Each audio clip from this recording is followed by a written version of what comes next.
Hello everyone, welcome back to the podcast with toppers. So Mahavitaran भरतीची जी परीक्षा घेण्यात आली होती ऑक्टोबर 2024 मध्ये, बरोबर आहे.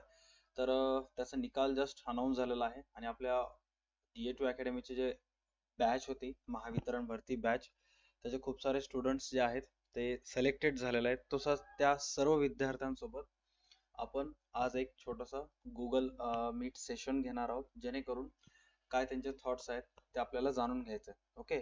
सो या सेशन मध्ये जवळपास 9 स्टुडंट सध्या सिच्युएशन मध्ये जॉईन आहेत. आपल्या डीव्हीच्या ग्रुपमध्ये मी त्याची लिंक टाकलेली आहे. सो इफ इन केस कोणी राहिला असेल तर तिथून तुम्ही जॉईन करू शकता. ओके. सो आपल्यासोबत आकांक्षा, श्रुती, रोहन, दिव्या, पूजा, वर्षा, धनश्री, शुभम आणि अक्षय असे 9 स्टुडंट्स आहेत.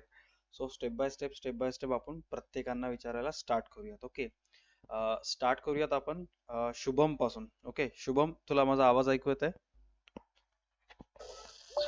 Yes sir. Okay. So first of all Shubham, मला सांग की तुझा रँक काय आला होता या एक्झाम मध्ये, अँड काय तुझे 2 मिनिट 3 मिनिट तुझे थोडंफार जे तुला बोलायचं आहे, ते तू एक्सप्रेस करू शकतोस तुझे थॉट्स. सर माझा रँक आहे ना 299 आहे. ओके. आणि आम्ही ना जवळपास 3-4 मित्र मिळून आहे ना तुमची बॅच घेतली होती. ओके. आणि पैसे तर एकाच मुलीने दिले होते. हा हा. बाकी कोणाचं झालं नाही, फक्त माझं झालं. अच्छा. हा हा. बाकी म्हणजे तुमचं भरपूर असं नाही का, तुम्ही जे शिकवलं ना मोस्टली त्यातलंच आलं होतं. बाहेरचं एवढं आम्ही कुठं हे केलंच नाही. ओके. बाकी मॅथ्स रिझनिंग ते एकदम स्वतःच होतं, बऱ्यापैकी चांगलं होतं. शुभम, ही तुझी पहिली एक्झाम होती का ह्याच्या अगोदर पण तू बँकिंगचे वगैरे खूप सारे एक्झाम्स दिले होते? बँकिंगचे नाही सर, एकदा फक्त तलाठी दिली होती. तलाठीमध्ये माझं 2 मार्काने हुकलं होतं. ओके. अँड आता येणारी जी महाट्रान्सकोची एक्झाम आहे ती देणार आहेस का? म्हणजे कसं आहे तुझं, का ह्याच जॉबला स्टिक करून राहणार? नाही देणार आहे, मी पण जॉईन करणार आहे, पण ज्या ज्या येत राहतील ना त्या सगळ्या देणार आहे. ओके. आणि तू स्टडी जे केली होती ते कुठं, पुणे, औरंगाबाद, सॉरी छत्रपती संभाजीनगर? नाशिक. प्रॉपर पूर्ण तू नाशिक मधूनच गेला होतास म्हणजे? हो हो, प्रॉपर नाशिक मध्ये राहिलं, पण नाशिक मध्ये. ओके. आणि फॅमिली मेंबरचे काय रिॲक्शन्स होते, म्हणजे की असं झाल्यानंतर? सगळे खुश झाले नाही का, जेव्हा रिझल्ट लागला. मी सकाळी पाहिलं, त्या दिवशी रात्रीने पाहिलं. मग सकाळी घरच्यांना सांगितलं, घरचे पण खूप खुश होते. अच्छा. हा हा. चांगलं आहे, चांगलं आहे. सो अभिनंदन, कॉंग्रॅच्युलेशन शुभम, आणि best of luck for your future. हा. Yes yes yes. नेक्स्ट आपल्यासोबत आहे अक्षय, राईट? अक्षय, माझा आवाज ऐकू येत आहे? हो सर, हो सर. अक्षय म्हणजे अक्षय गोरले तुम्हीच का? हो सर. अक्षय, फर्स्ट टाइम आपण झूम मीटिंग वर बोलत आहोत. आपण कॉलवर खूप बोलणं झालेलं आहे, फर्स्ट टाइम गुगल मीट वर बोलत आहोत. मी अक्षय बद्दल एक सांगू इच्छितो की सर्वात पहिली जेव्हा बॅच आपली लॉन्च झाली होती, पहिला स्टुडंट अक्षय होता आणि त्याने मला आय थिंक रात्री फोन केला होता. त्याच्यानंतर एव्हरी मंथ, दर 15 दिवसाला आमचं मोबाईलवर बोलणं व्हायचं, 1-1 तास, 2-2 तास, एक्झामशी रिलेटेड काय होईल पुढे काय नाही ते. आणि आज मी त्याला आत्ता 1 मिनिटाखाली जेव्हा त्याने गुगल मीट जॉईन केला होता, सो कॅमेरा त्याचा ऑन होता. फर्स्ट टाइम मी त्याला बघलोय. मी आणखी त्याला बघलो सुद्धा नाहीये, कारण त्यानं फोटो सुद्धा ठेवत नाहीये स्टेटसला. ओके. सो आपण अक्षय सोबत डिस्कशन करूयात की काय अक्षयचं एक्झॅक्ट थॉट प्रोसेस आहे, काय होतं काय नाही ते. अक्षय, मला सांग की तुझा एक्झॅक्ट रँक किती आला होता? सर माझा रँक तसा 480 वा रँक होता सर माझा. ओके. हो सर. मला थोडं ते सिलेबस आपला चेंज झाला होता, तर त्याच्यामुळे थोडा प्रॉब्लेम झाला होता. पण शेवटच्या टायमामध्ये सर तुम्ही सांगितलं होतं की आता रडत पेक्षा जे करशील म्हणे बँकिंगचं, तर त्याच्यामध्ये तू फाईट करू शकशील. बरोबर. तर बस ती स्ट्रॅटर्जी सर मी डोळ्यांसमोर ठेवली सर, आणि तुमचे जे शब्द होते ते बरोबर त्या शेवटचे 15 दिवसात मी ते फॉलो केलं सर. आणि तसं तर तुमचं गायडन्स मला नेहमी भेटच राहिलं सर. म्हणजे मला जिथं पण सर हे होत होतं, म्हणजे मी मिसगाईड होत होतो, तर तिथं मी तुम्हाला विचारत होतो की सर माझं असं असं होतं, आणि आपलं खूप डिटेल्स बोलणं होत होतं सर. Right right right. आपलं डिस्कशन जे आहे ते जवळपास आपण म्हणजे खूप म्हणजे खूप डीप मध्ये डिस्कशन करत होतो. राजस्थानचे क्वेश्चन पेपर्स बघणं, किंवा मग हो हो हो. तू सांगत होता ना की जे दिल्ली साईडचे टीचर्स आहेत त्यांची काय स्ट्रॅटेजी असते काय नाही, आपण एकदम डीप डिस्कशन करत होतो. हो राईट. हो हो हो, बरोबर बरोबर सर. अकाउंट मध्ये तर सर प्रॉब्लेम काहीच नव्हता सर. फक्त ते स्ट्रॅटर्जी चेंज झाली, म्हणजे ते सिलेबसचं जे थोडं वेटेज आहे सर, ते अपडाऊन झालं होतं. आणि मी बँकिंग सोडून कमीत कमी 5 ते 6 वर्ष झाले होते. मला येत होतं त्याच्यामध्ये, पण तेच मग सर प्रॅक्टिसचा थोडा इश्यू होता आणि स्पीडचा इश्यू होता.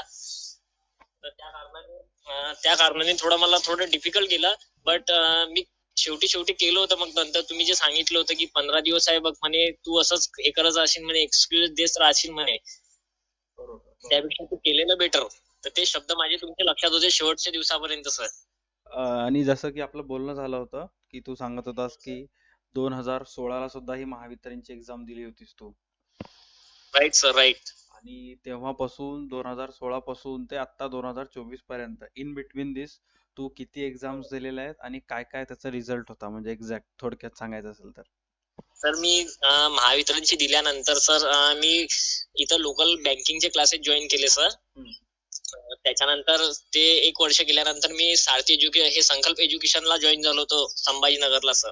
ओके. तिथं गेल्यानंतर सर मी एक 3 महिन्यांची बॅच कंप्लीट केली. कंप्लीट म्हणजे in the sense 80% batch complete केली. तिथं राहुल मिसाळ सर होते आम्हाला.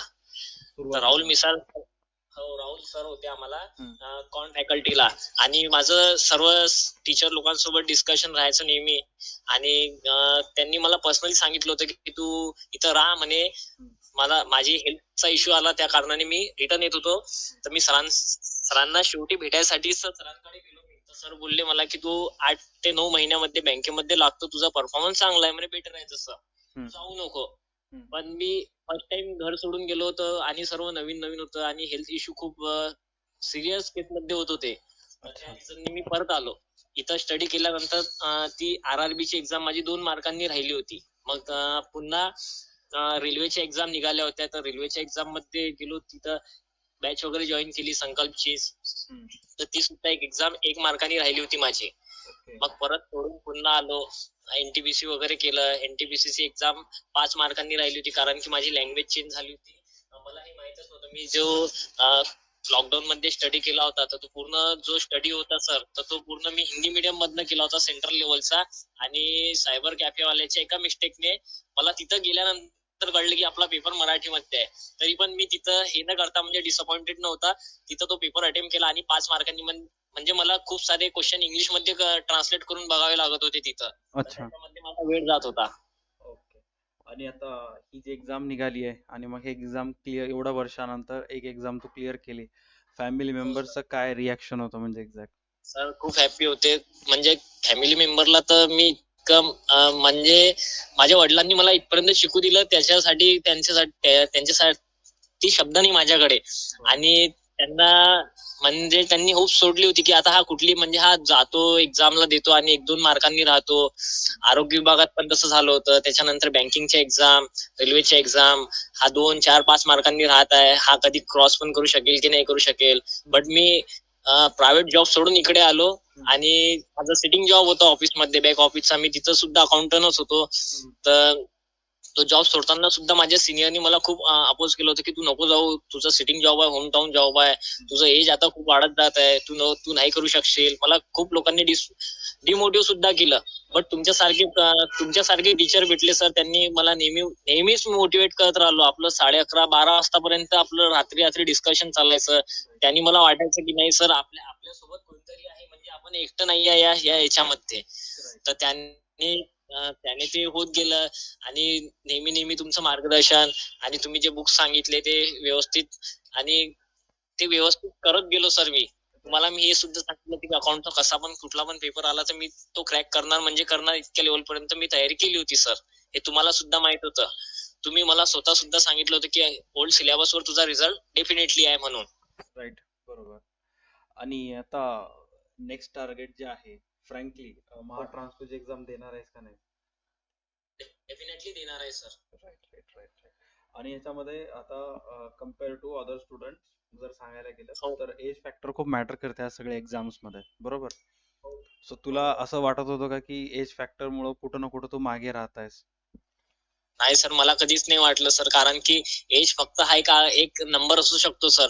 पण आपल्यामध्ये जे हे असते, म्हणजे जे असते जिद्द असते की आपल्याला नाही हेच करायचं, तर त्या जिद्दीने मला ते एज फॅक्टर कधी मॅटर करत म्हणजे असं वाटूच नाही दिलं की आपण मला बाकीचे स्टुडंट आता मी 2 रीडिंग रूम जॉईन केल्या होत्या तर खूप सारे मुलं मला आज पण काल पण बोलले की आम्ही 25 26 मध्येच आम्ही असं हे आम्हाला असं वाटतं की बस झालं आता हे सोडून द्यायचं आणि आता आपण काहीतरी प्रायव्हेट कडे करायचं नाही तर आपलं स्वतःचं काहीतरी करायचं.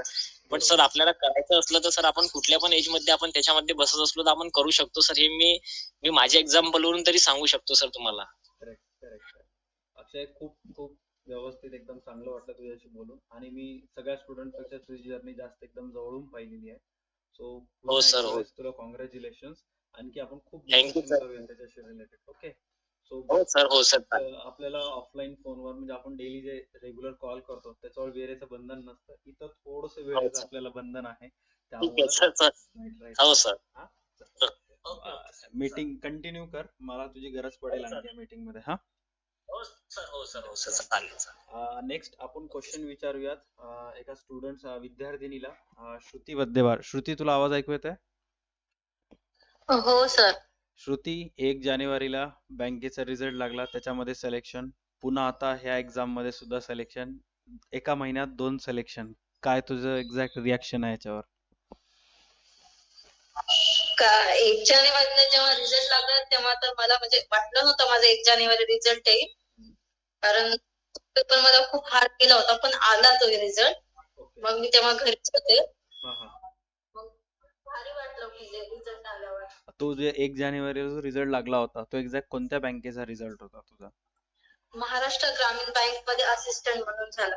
ओके. आणि त्याच्यानंतर पुन्हा महावितरणचा रिझल्ट. आता मला सांग, 2 ऑप्शन्स आहेत तुझ्याकडे.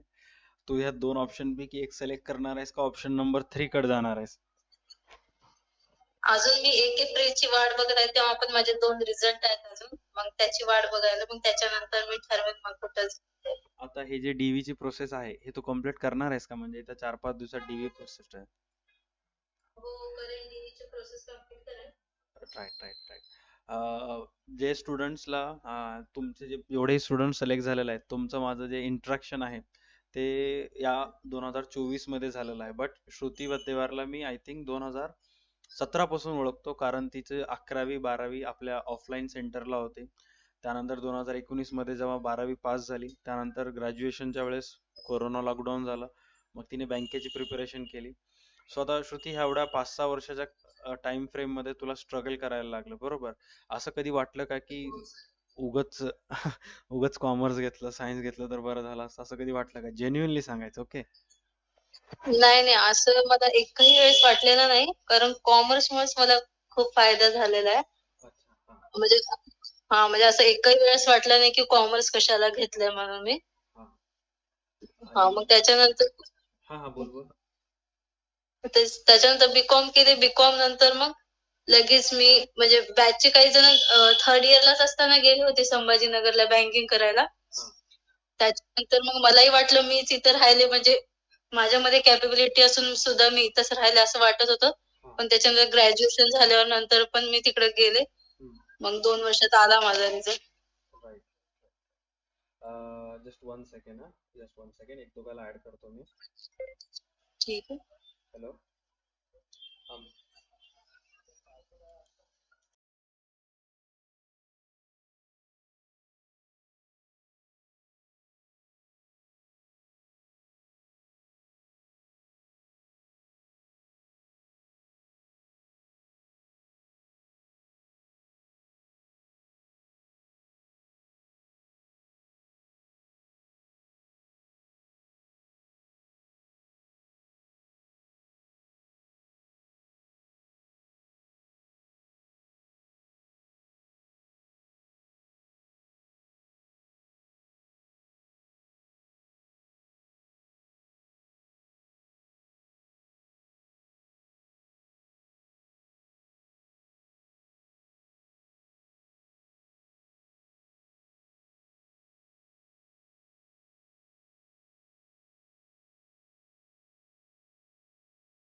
Okay, sorry for that.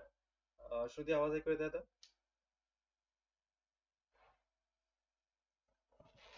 हो सर, येतोय. ओके.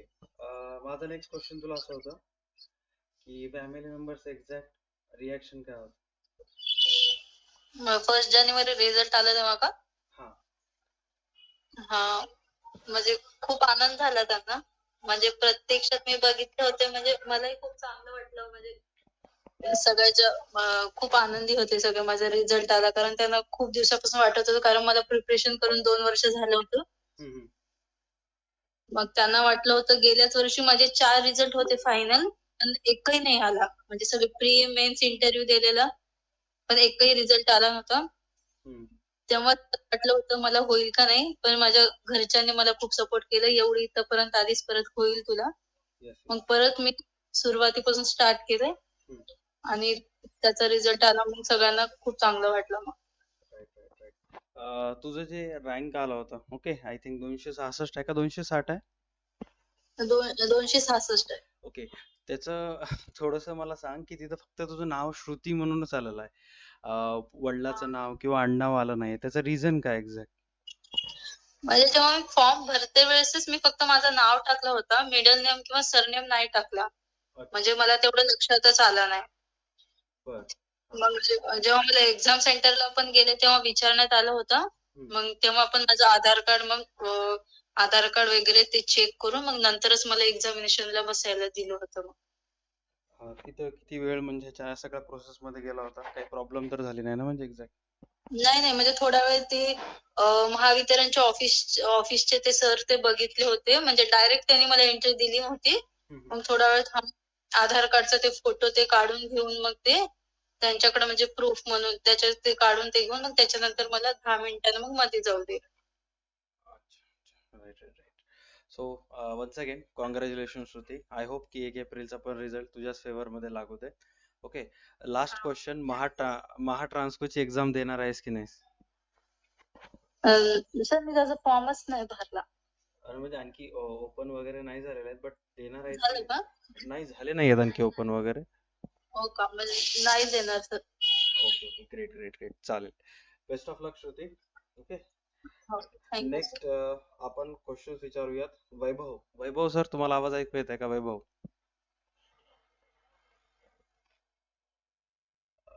वैभवला आवाज ऐकू जात नाहीये.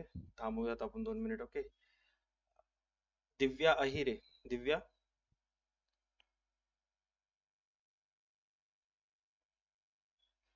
नम्रता? Yes sir. ओके. दिव्या, आवाज ऐकू येत आहे? हो सर.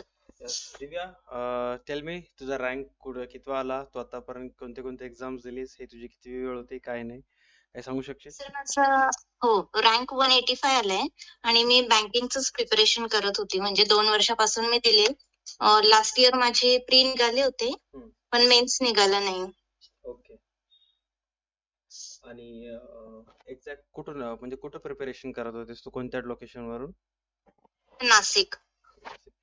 ही आतापर्यंत तुझी क्रॅक केलेली फर्स्ट एक्झाम आहे का? याच्या अगोदर आणखी कोणतं एक्झाम तो क्रॅक केला होता? याच्या अगोदर सर माझं लिस्ट मध्ये नाव आलं होतं, पण डॉक्युमेंट व्हेरिफिकेशन नंतर आलं नाही. म्हणजे रँक थोडं खाली होतं माझं जलसंपदा विभागमध्ये, त्याच्यामुळे तिकडे झालं नाहीये माझं. ओके. आणि आता इथं महाट्रान्सको देणार आहेस का? ह्याला स्ट्रिक्ट राहणार आहेस? नाही सर, देणार आहे मी एक्झाम. आणि फॅमिली मेंबर्स एक्झॅक्ट काय रिॲक्शन होते? ते तर खूपच खुश आहे. आता दिव्या, मला एक तुला प्रश्न विचारायचा आहे की बघ, एकीकडे हे सगळेजण जे सिलेक्ट झालेले विद्यार्थी आहेत ते सगळे खुश आहेत. ओके. आणि आणखी एक स्टुडंटचा एक मोठा वर्ग आहे जे सगळं म्हणत आहे की हे सगळं घोटाळा आहे, स्पॅम आहे. ओके. सो यावर तुझं काय म्हणजे थॉट काय वाटतं तुला या सगळ्या गोष्टीवर? नाही सर, आम्ही तर अजिबात काही सेटिंग वगैरे करून झालेलं नाहीये. 1 रुपये पण भरलेला नाहीये आणि सेटिंग वगैरे इथपर्यंत कसं पोहोचतात अजून तेही माहिती नाही. आणि हेच आता आधी श्रुती मॅडम ज्या कनेक्ट झाल्या होत्या ना, त्याच्यावरून पण खूप इश्यू चालू आहे की नाव नाहीये, म्हणजे पूर्ण नाव नाहीये असं. तर मग काहीतरी फ्रॉडच असेल, असं पण काही लोक म्हणताय. नाही, त्या श्रुतीचं तर मी जेव्हा टाकलं होतं ना आपल्या टेलिग्राम ग्रुपमध्ये, टेलिग्राम ग्रुपमध्ये मला माहित होतं ना की तिचं पूर्ण नाव काय, सो मी तिचं पूर्ण नाव टाकलं. आणि बट जे जे असं इश्यू आहे की अर्धेच पैसे भरले वगैरे असं. नाही, आता ते कसं आहे की आता म्हणणारे काही म्हणत मला 5 ते 6 जणांचा टेलिग्रामवर मेसेज आला होता की ते श्रुतीच्या नावावरून. मग मी हिला फोन केला. हिला म्हटलं की तुझा रोल नंबरचं वगैरे जे मेल आलेला आहे, फोटो आहे, ते मला सेंड कर. मग ज्यांचे ज्यांचे मला मेसेज आले, मी तसं तिच्याकडून आलेलं जे फोटो आहे मी त्यांना सेंड केलं. सो त्यांचा काय त्याच्यानंतर काही रिप्लायच आला नाहीये ह्या सर पण गोष्टींवर. आम्हाला तुमच्या व्हिडिओची खूप अपेक्षा होती कारण आम्ही दुसऱ्यांवर विश्वास नाही ठेवत. तुम्हालाच फॉलो केलं तर आम्हाला असं वाटत होतं की तुमचा काहीतरी व्हिडिओ यायला हवा होता. आता झालं इश्यू असं की एक वर्ग एकीकडे सुखाचं गुलाल उघडत होता आणि दुसरीकडे दुःखाचा डोंगर होता. आणि त्या मोमेंटला असं झालं होतं की ना सेलिब्रेट पण करू शकत होतो ना दुःखाचं हे पण करू शकत होतो. आणि काय एक्झॅक्ट सिच्युएशन समजतच नव्हती, एक जण एक म्हणायला. सो त्याच्यामुळे म्हटलं की बाबा थोडंसं आपण थांबूयात, 2 दिवस 3 दिवस 4 दिवस. महावितरणकडून काही ना काही रिस्पॉन्स येईल PDF फॉर्ममध्ये. तिसरा PDF चौथा PDF येईल आणि मग त्याच्यानंतर आपण काहीतरी बोलू. आता जर आपण काहीतरी बोलून घाई गडबडीमध्ये स्टेटमेंट देऊन ठेवलं तर मग आपण एका मोठ्या विद्यार्थी वर्गासाठी एनिमी होऊन जाऊ. सो मी असं ठरवलं की बाबा silent is the best option. बघू आता काय होतं. पण सर रिझल्ट लागून आम्हाला झोप नाही कारण एवढे सारे कमेंट्स येत होते. नाही की मला जर कोणी स्टुडंट विचारलं तर मी सगळ्यांना तेच सांगत आहे की बाबा फ्रॉड तर याच्यामध्ये नाहीये, कारण सगळे स्टुडंट सिलेक्ट झालेले आहेत, त्यांचे नाव गाव दिसत आहेत, बरोबर.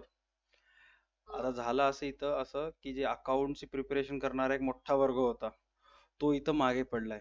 ओके, कारण मॅक्सिमम जणांनी जे कॉमर्स आहेत त्यांनी फक्त आणि फक्त अकाउंटचाच अभ्यास केलाय. आणि एन मोमेंटला अकाउंट कमी मार्कासाठी आलं. आणि मग ज्या दिवशी ते झालं, अकाउंटचं कमी मार्कासाठी आलं, त्या दिवशी जे वर्षभर अकाउंट करणारे आहेत त्यांनी क्वांट रिझनिंग कडे वळले. आता 8 ते 15 दिवसात क्वांट रिझनिंग काय होणार आहे? काहीच होणार नाही. नाही होत. हा प्रॅक्टिस फार लागते. हा आणि ज्यांनी वर्षभर क्वांट रिझनिंग मराठी केलेलं आहे त्यांनी सिलेक्ट झाले. हो असं सर. अशी सिच्युएशन माझं पण झाली. म्हणजे बँकिंगमुळेच फायदा झालाय हम्म. जास्त. आणि मला कॉंग्रॅच्युलेशन्स करणारे तुम्हीच पहिले होते कारण मला भीती वाटत होती की आता सांगू की नको सांगू म्हणून. नाही नाही, ते रिझल्ट आल्याबरोबरच कळलं. हे बघा, जिथपर्यंत माझं नॉलेज आहे, फ्रॉड जर याच्यामध्ये होत असेल तर कोणी असं बाहेरचा व्यक्ती करू शकत नाही, कारण तुमचे नंबर तुमचे रोल नंबर तुमच्याकडेच असतात, बरोबर आहे. दुसरा कोणाकडे कशाला राहणार. त्यामुळे बाहेरचा व्यक्ती तो फेक PDF वगैरे करेल तर शक्यच नाहीये. चूक ह्याच्यामध्ये महावितरणचीच आहे की त्यांनी अर्धवट रिझल्ट शो केला, पहिली गोष्ट. आणि दुसरी गोष्ट PDF टाकून डिलीट केला, त्याच्यामुळे आणखी थोडस ते चिंगारी पेटल्यासारखी झाली. इतक्या टेन्शन मध्ये होतो आम्ही सगळे म्हणजे ज्यांचा रिझल्ट लागला ते तर मुलं खूप टेन्शन मध्ये होते की रिझल्ट कुठे गेला. ते त्या दिवशी नाही आहेत, आता पण टेन्शन मध्येच आहेत की ते काय होईल काय नाही म्हणून ते. बट काय होणार नाही. हा, सेलिब्रेट करावं की नाही करावं अजून तर नातेवाईकांना काही सांगितलं नाही पण घरच्यांना सांगून ठेवलेलं. हे 2 दिवस चालते हे सर्व गोष्टी. एकदा घरच्यांना एवढा आनंद होतोय की त्यांना असं वाटतं की आम्ही कधी दुसऱ्यांना सांगणार आहे कधी पेढे देणार आहे असं. त्यांना वाटलं की थांबा थोडं DV वगैरे होऊ द्या आधी. होईल, DV वगैरे होऊन जाईल. आणि आता जे स्टुडंट थोडंसं इश्यू हे गदारोळ करत आहेत, ते सुद्धा महाट्रान्सकोचं एकदा नोटिफिकेशन आउट झालं, ते सुद्धा पूर्ण फोकस इकडेच करतील याच ह्याच्यावर. Okay sir. सर तुमच्या व्हिडिओचा पण फार फायदा झाला म्हणजे बेसिक बेसिक तर मी आधी येत होतं पण थोडं रिव्हिजन करून घेतली तुमच्या व्हिडिओ पासून. ग्रेट, खूप खूप खूप अभिनंदन दिव्या तुला. राईट. Thank you, sir. की इथून येणारे प्रत्येक एक्झाम्स तुला चांगले जायला पाहिजे. ओके.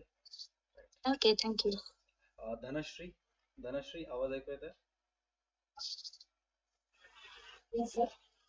धनश्री, तुमचा आवाज मला खूप स्लो येत आहे, थोडस जोरात बोलता. हो, ऐकू येत आहे. धनश्री, तुमचा रँक कितवा आलेला आहे अँड काय एक्झॅक्ट तुमचं रिॲक्शन आहे सांगू शकाल?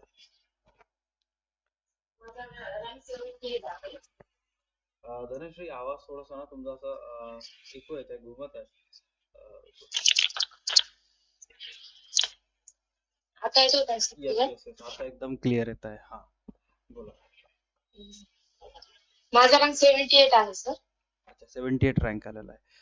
तुम्ही कुठून प्रिपरेशन केलीत आणि ही तुमची फर्स्टच एक्झाम आहे का सिलेक्शन झालेली, का ह्याच्या अगोदर पण सिलेक्शन झालं होतं तुमचं कोणत्या एक्झाम मध्ये? सर मी 2019 पासून तयारी करते एक्झामची. ओके. पण माझा काही प्री झाला पण मेन्स क्लिअर नाही झाल्या आणि याच्या आधी IDBI ची आता इंटरव्ह्यू देऊन आली सर मी 6 तारखेला. त्याचा रिझल्ट येणं बाकी आहे आणि हा रिझल्ट अचानकच झाला. ओके. आणि याच्यानंतर जे महाट्रान्सको येणार आहे त्याची एक्झामची प्रिपरेशन करणार आहात का नाहीये? सर आणखी फॉर्म वगैरे काही विचार केला नाही फिल करायचा. आता बघू काय. अँड फॅमिली मेंबरची काय रिॲक्शन आहे या सर्व गोष्टींवर? सर सर्व खुश आहेत. मी एक मॅरिड आहे. म्हणजे माझं सासर बेंगलोर आहे. माझ्या घरच्यांना पण विचारलं की हे सर आहेत, तुम्ही मला माहिती देऊ शकता का, मला एकदा भेटायचं. हा हा हा. सर बोलत होते होऊ दे एकदा, त्याच्यानंतर आपण बेंगलोरला गेल्यावर भेटू सर आम्ही. तुम्ही बेंगलोरचे आहात प्रॉपर? आम्ही प्रॉपर म्हणजे माझं सासर बेंगलोर आहे. आम्ही राहतोच नांदेडला. ओके ओके माझे सासू सासरे वगैरे राहतात तिकडलं. सर मी माझा अन्नमवार आहे. Okay okay. अन्नमवार म्हणजे हा हा आलं लक्षात. ते बीडीच्या कारखान्यामध्ये मॅनेजर आहेत का, ते सासरे आहेत माझे. बरं बरं. ओके. मग तर आता एकदम हजबंड फॅमिली मेंबर सगळे एकदम तुमच्यावर प्राऊड फील हो सर. फायनली. खूप हो सर, चांगलं. बाळ आहे मला 1.5 वर्षाचं. Okay great great. आणि मग हे सर्व मॅनेज करत स्टडी वगैरे करणं अवघड गेलं का कसं गेलं म्हणजे? हो सर, वेळ कमी भेटत होता पण असं ठरवलं होतं की जेवढा वेळ भेटेल तेवढा आपण स्टडी करायचा. राईट. झालं sir. Congratulations to you. And नक्की देगलूरला आल्यानंतर एक वेळेस फॅमिली मेंबर्सला घेऊन नक्की या, भेटूया आपण. हो हो सर, चालेल ठीक. चालेल. टक टक टक. Thank you sir. नेक्स्ट ऋतुजा, आवाज ऐकू येत आहे? मोनिका, ऋतुजा, मोनिका, विशाल विशाल. ओके विशाल, आवाज ऐकू येते का बेटा? Hello sir. हा. बोला मोनिका, बोला काय म्हणता? हा सर, आवाज येतोय. Yes yes yes. मोनिका, काय रँक आला होता तुमचा आणि काय एक्झॅक्ट रिॲक्शन होते फॅमिली मेंबर? सर, रँक 321 आहे. सर, घरच्यांची रिॲक्शन खूप छान होती. सगळे खूप हॅपी आहेत कारण माझा फर्स्टच रिझल्ट आहे. मी बँकिंग प्रिपरेशन करते. आता 1 वर्ष होत आले. ओके मग आणखी बँकिंगमध्ये कुठली एक्झाम क्लिअर नाही झाली माझी प्री पण म्हणजे आताच सुरू केल्यामुळं सुरू आहे माझा अभ्यास, आणखी कंप्लीट झालेला नाही. पण बँकिंग रिझनिंग आणि ह्या एक्झाम मध्ये खूप फायदा झाला. आणि अकाउंट हा तर फेवरेट सब्जेक्ट होता, त्यामुळे मग तुमचे पण काही व्हिडिओ वगैरे बघितल्यामुळं आणि टेस्ट सिरीज पण घेतली होती, त्यामुळं ही एक्झाम छान गेली सर. Okay great great. आता आणखी एक ह्याच्यानंतर कोणती एक्झाम्स बँकेची तुम्ही दिलात, रिझल्ट येणं बाकी आहे असं काही आहे का म्हणजे? नाही सर. Okay great. मग ट्रान्सफरची प्रिपरेशन करणार आहात तुम्ही? सर, आणखी नाही ठरवलं. Okay okay great great great great. And हे सगळं आता जे चालू आहे की घोटाळा वगैरे, याचं काही याच्यावर तुम्हाला काही तुमचं मत मांडायचं आहे काही गोष्टी? सर, असं तर नक्कीच घोटाळा नाहीच, कारण आम्ही जेवढ्यांनी एक्झाम दिले, जे सिलेक्टेड आहेत, त्यांचं तर असंच म्हणणं आहे ना, सगळ्यांनी खूप प्रयत्न करून अभ्यास करून दिली आहे. घोटाळा असणं शक्य नाही असं वाटतं. Great great. चालेल चालेल. ओके. कॉंग्रॅच्युलेशन्स मोनिका तुला. बोलून खूप चांगलं वाटलं आणि best of luck for future exams. Okay. Thank you sir. आणखी कोणी? पूजा, आवाज ऐकू येत आहे? पूजा, आकांक्षा,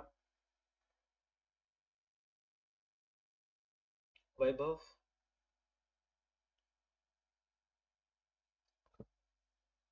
ऋतुजा, आवाज ऐकू येत आहे बेटा?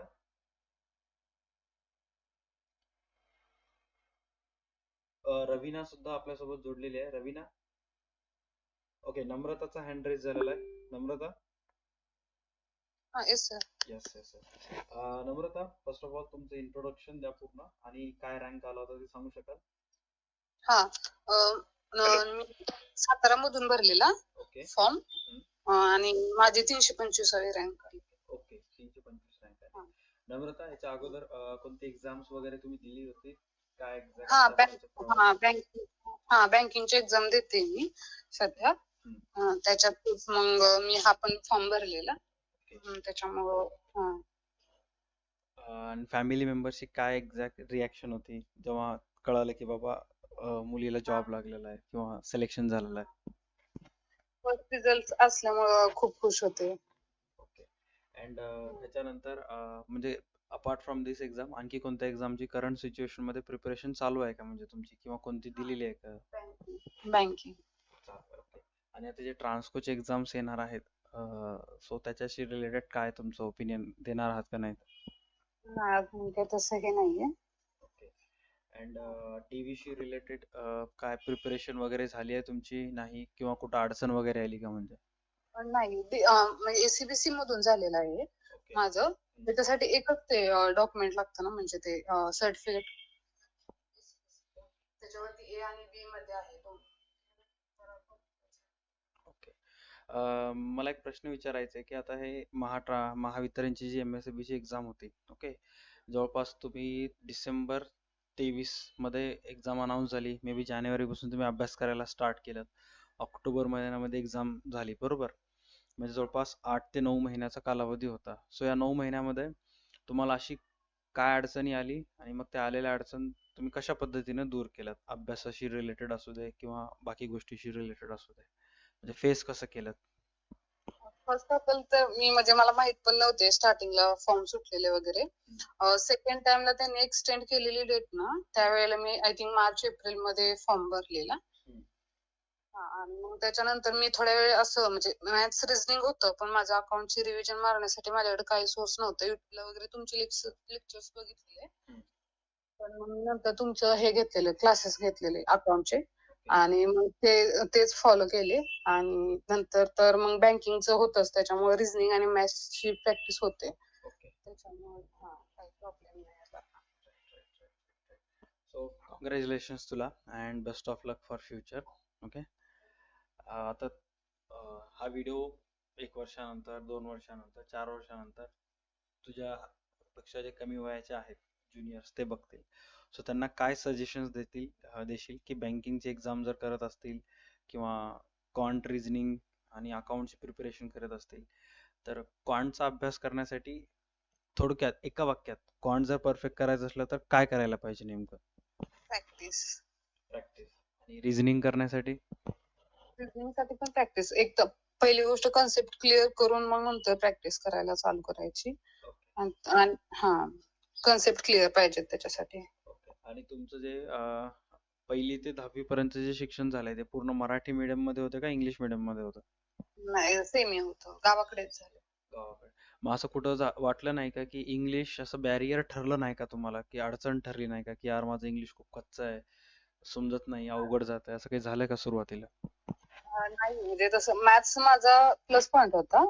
म्हणजे 10th पर्यंत वगैरे माझा 10th पर्यंतच मॅथ्स होता ना, त्याच्यामुळे 10th ला मला 98 होते ना, त्याच्यामुळे माझा मॅथ्स स्ट्रॉंग होता. त्याच्यामुळे मला प्रॉब्लेम नाही आले. आणि प्लस मी स्कॉलरशिप वगैरे अशा एक्झाम्स दिल्यात ना, ते कंपनी वगैरे, त्याच्यामुळे त्याचा फायदा, आणि बेसिक माझं क्लिअर असल्यामुळं पुढे मला खूप त्याचा फायदा झाला. Great great. कॉंग्रॅच्युलेशन्स तुला आणि तुझ्या सर्व फॅमिली मेंबर्सला. आय होप की सर्व गोष्टी इथून तुझ्या लाईफमध्ये चांगल्या व्हायला पाहिजे. ओके.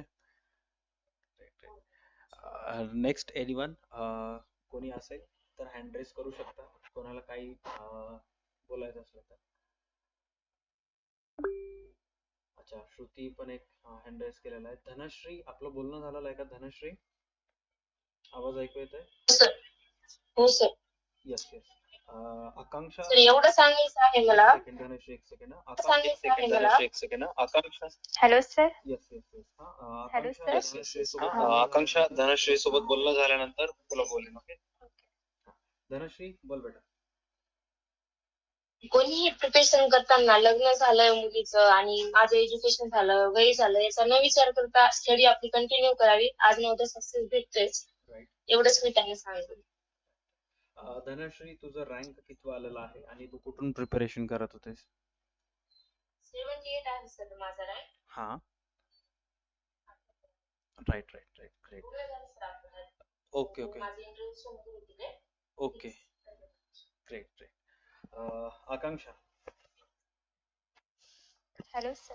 हा, आकांक्षा काय थोडं जोरात बोलावं लागेल तुला. Okay sir. सो तुझा रँक किती आला? माझा 243 आला. ओके. काय family members happy all. But ते डॉक्युमेंट व्हेरिफिकेशन व्हायचे त्यामुळे वेट सुरू आहे. ओके. हा.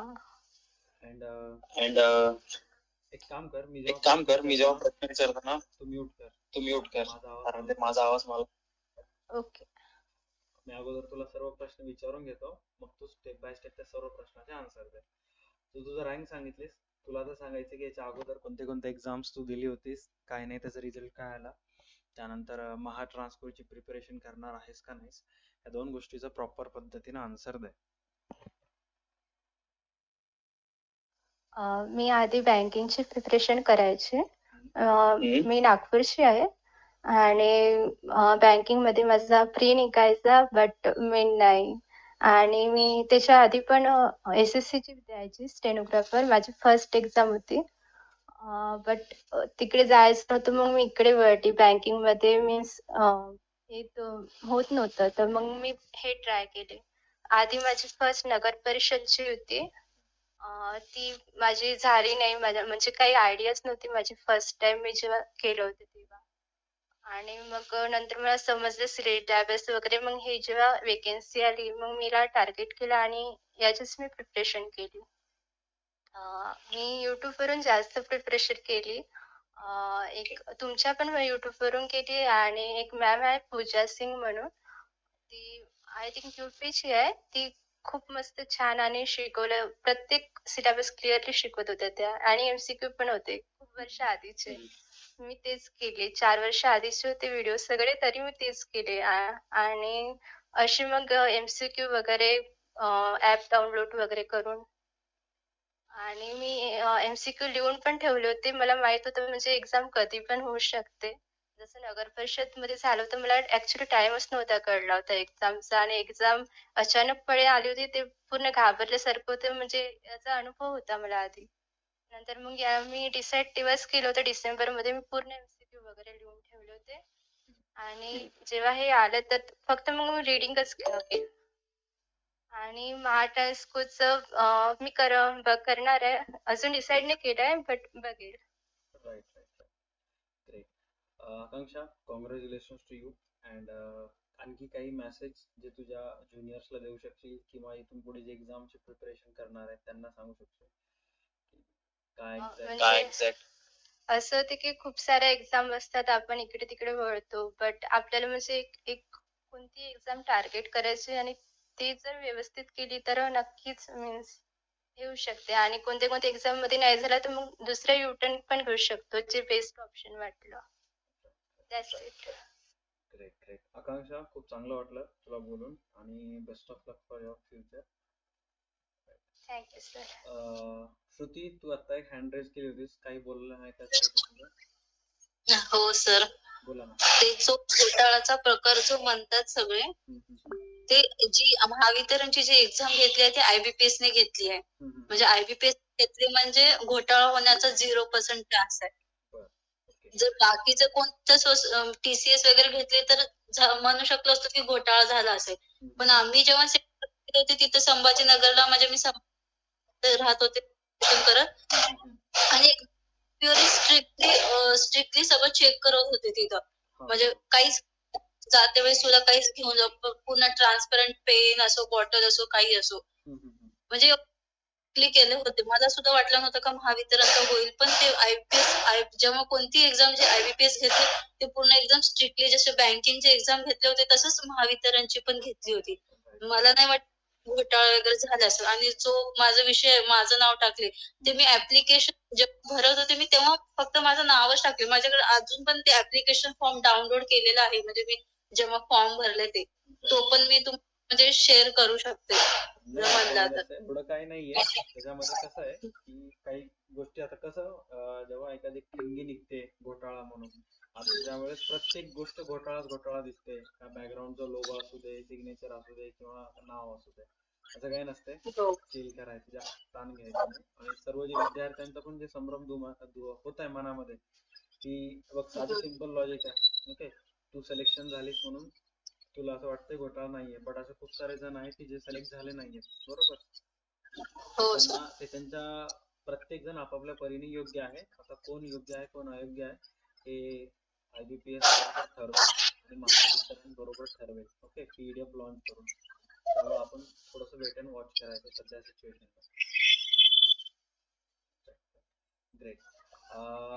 नेक्स्ट आणखी ऐश्वर्या, आवाज ऐकू येतो ऐश्वर्या? हो सर येतो. ओके ऐश्वर्या, तुमचा रँक सांगा अँड याच्या अगोदर कोणती एक्झाम दिली होती आणि त्या एक्झाम बद्दल सिलेक्शन झालं, काय एक्झॅक्ट तुमचं विचार आहे, थोडक्यात स्पष्ट करा. हो सर, माझा रँक आहे 217वा ओके. आणि ह्या एक्झाम बद्दल बोलायला गेलं तर तुमच्या बॅचने आणि तुमच्या टेस्ट सिरीजने मला खूप मदत केली आणि तुम्हाला सगळ्यात जास्त खरं तर तुम्हाला थँक्यू माझा नमस्कार. ह्याच्यामध्ये कसं आहे की आमची जी मेहनत असते ती 0.1% असते. आम्ही फक्त शिकवायचं आणि सांगायचं काम करतो. बाकी सर्व क्रेडिट्स तुम्हाला असते, सर्व A to Z. आमचं काहीच नसतं याच्यामध्ये. हो सर, पण युट्यूबवर आणि लाईव्ह सेशन तुम्ही कोणतेही सेशन्स अटेंड करा, जो गुड क्वालिटी कंटेंट आहे तो मिळायला खूप नशीब लागतं असं मला वाटतं आणि ते मला नशिबाने मिळालं आणि तुम्ही एक खूप चांगले शिक्षक आहेत असं मला वाटतं sir. Thank you so much. Welcome welcome, thank you so much for your kind words. आता तुझं या एक्झाम मध्ये सिलेक्शन झालेलं आहे, सो याच्यानंतर आणखी तू कोणत्या एक्झामची प्रिपरेशन करणार आहेस किंवा महाट्रान्सको वगैरे देणार आहेस की काय? महाट्रान्सको वगैरे नाही देणार सर, माझा फोकस आता STI वर राहील. ओके, STI ची प्रिपरेशन चालू आहे. Great great. अँड सर्वात महत्वाचं की फॅमिली मेंबरची रिॲक्शन्स काय होती काय नाही, ऑल दॅट.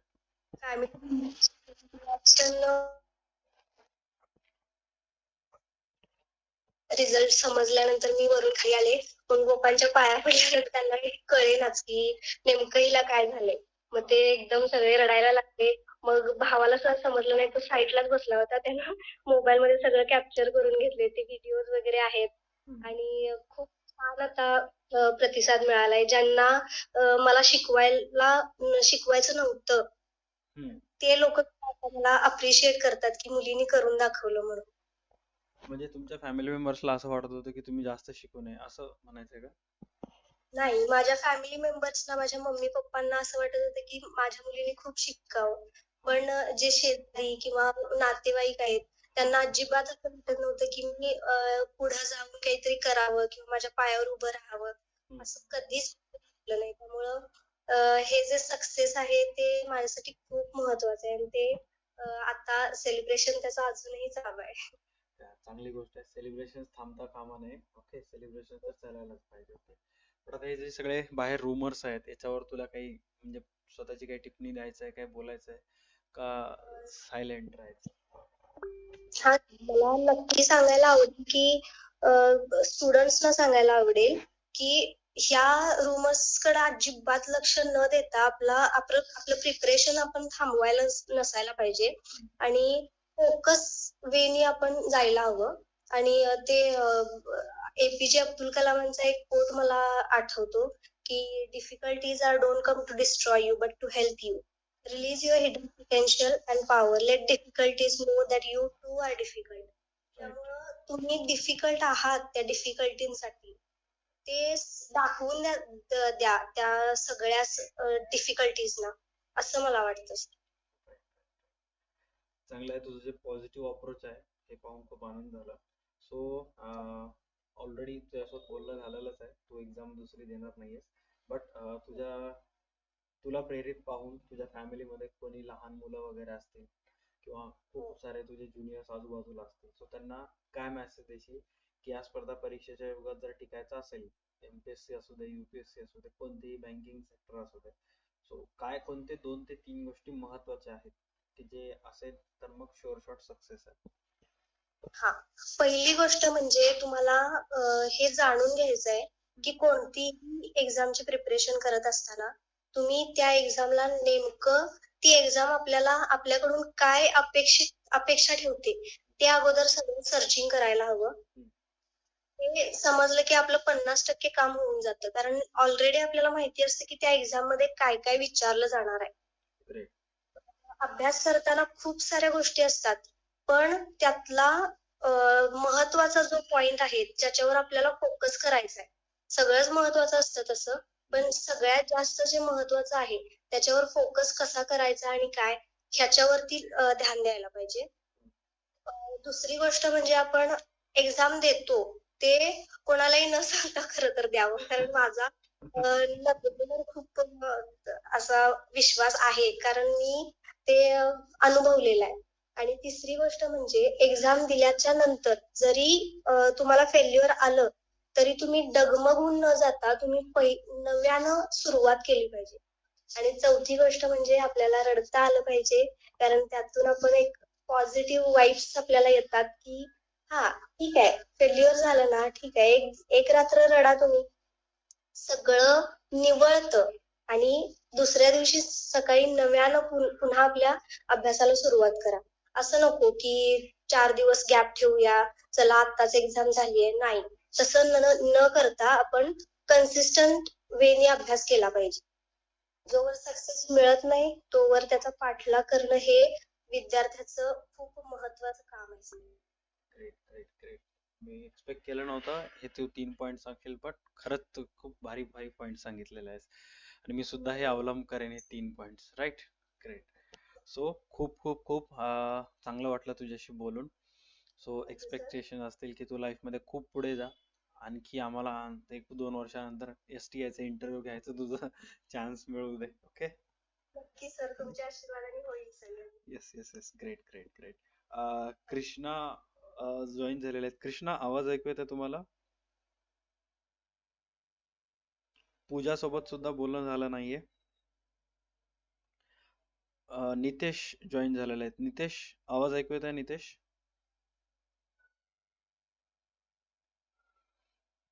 ओके. सो आता सगळ्यांसोबत आय थिंक माझं बोलणं झालेलं आहे. सो आता आपण माईक फ्री करून टाकूयात. ज्याला जे बोलायचं ते 5-10 मिनिट बोलू शकतात. ओके, मत मांडू शकतात.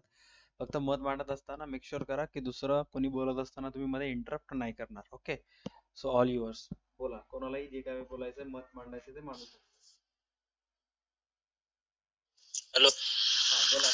हॅलो. Yes. सर, मला ते जे तुम्ही बोलत होते आता मधामध्ये की ते घोटाळा वगैरे झाला असणार तर ते झालं असणार. मे बी मी एक पॉसिबिलिटी पकडतो सर की घोटाळा वगैरे झाला पण असणार सर.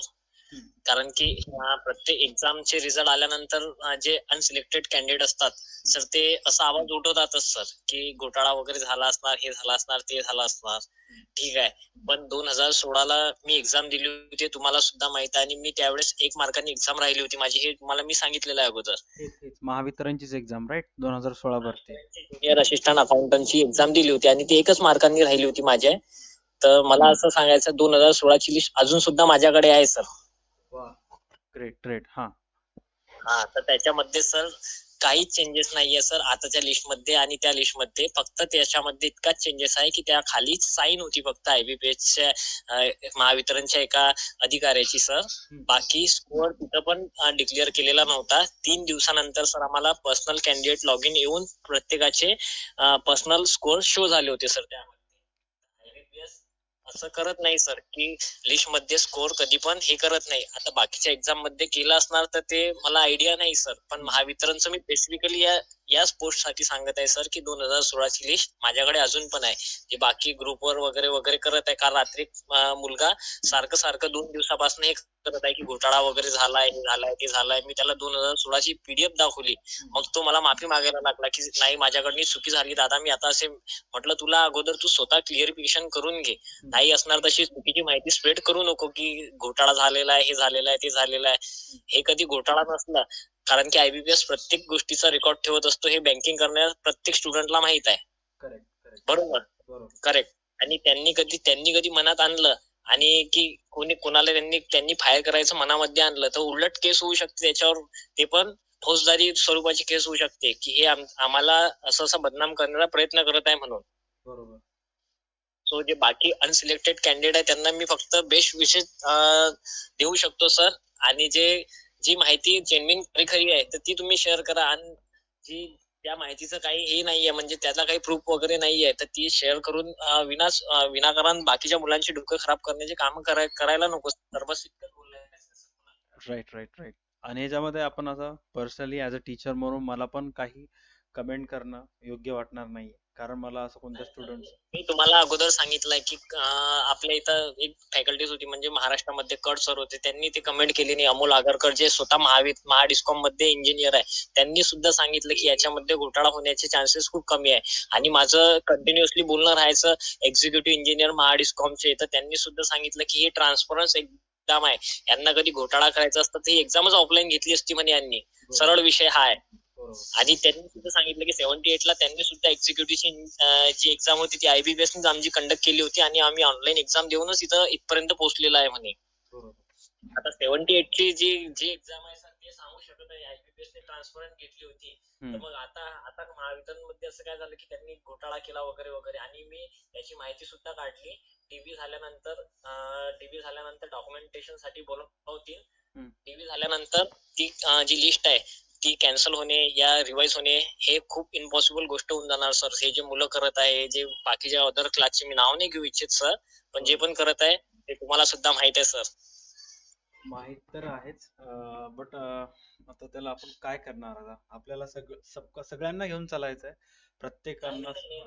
सर मी याच्याविषयी सुद्धा माहिती काढली की सपोज टीव्हीच्या अगोदर सुद्धा हे लिस्ट रिवाइज वगैरे झाली, या का समजा हे काही झालं, समजा लिस्ट कॅन्सल झाली, तर हे जे सिलेक्टेड कॅन्डिडेट आहे तर हे सुद्धा हे कोर्टात जाऊन सर यांच्यासाठी राईट्स मागू शकतात स्वतःसाठी सर. कारण की ज्या दिवशी रिझल्ट डिक्लेअर झाला होता त्या दिवशी ही लिस्ट पूर्ण महाराष्ट्राने डाउनलोड केलेली आहे, सिलेक्टेड कॅन्डिडेटने सुद्धा डाउनलोड केलेली आहे. हा बस आता जॉईनिंग व्हायचं तर त्याला 1-2 वर्ष लागतील, मे बी त्याच्यानंतर लेट होऊ शकते. बट न्याय जे सिलेक्टेड कॅन्डिडेट ना म्हणजे ते तर सिलेक्टेड आहेच, बस आता त्यांचं DV वगैरे त्यांना घ्यावंच लागेल, कुठल्या ना कुठल्या स्वरूपात त्यांना ते जॉईन करून घ्यावं लागेल. मे बी ते वेटिंग मध्ये ठेवतील बरेचसे कॅन्डिडेट जे डायरेक्ट सिलेक्ट वाले दाखवत आहे ते, त्यांना घ्यावं लागेल सर. आणि मी असं ऐकलंय की DV नाशिकला आहे, बरोबर? सर ते नाशिकला ए आणि JEE चा DV आहे सर. त्यांनी क्लिअरिफाय नाही केलं सर की एक्झॅक्ट नाशिकला आहे की मुंबईला आहे सर. आणि माझा स्वतःचाच एक क्लासमेट आहे जो 2016च्या बॅचला सिलेक्ट झालेला आहे. सो त्याला सुद्धा बोललो होतो की तो म्हटला की डिपार्टमेंटल जे एक्झाम्स होतात किंवा काहीही होतात तर प्रत्येक वेळेस त्यांना नाशिकला जावं लागतं. सो इनडायरेक्टली म्हणजे आपण असं गृहीत धरू शकता की महावितरणसाठी या सर्व गोष्टींसाठी एपी सेंटर आहे जे नाशिकच आहे, राईट? हो राईट. तिथंच होतात ते सर्व गोष्टी. नाही सर तो नंतरचा प्रश्न आहे सर. बट हे जे मुलं जे ऑब्जेक्शन घेत आहे की हे झालेलं आहे ते झालेलं आहे, तर त्याच्याविषयी मला बोलायचं होतं सर थोडं.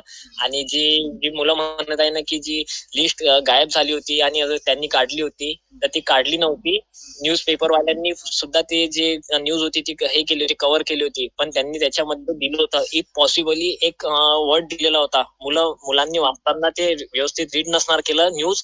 त्यांच्यामध्ये हे होतं की टेक्निकल इश्यू एरर येऊ शकतो, तर मी त्याची सुद्धा माहिती काढली होती मुंबईवरनं सर, मुंबईच्या ऑफिस मधनं. तर त्यांनी सांगितलं होतं की आमचं सर्व्हर क्रॅश झालं होतं, त्याच्या कारणाने ती लिस्ट काही वेळासाठी गायब झाली होती, आम्ही स्वतः असं काढली नाही म्हणे ते.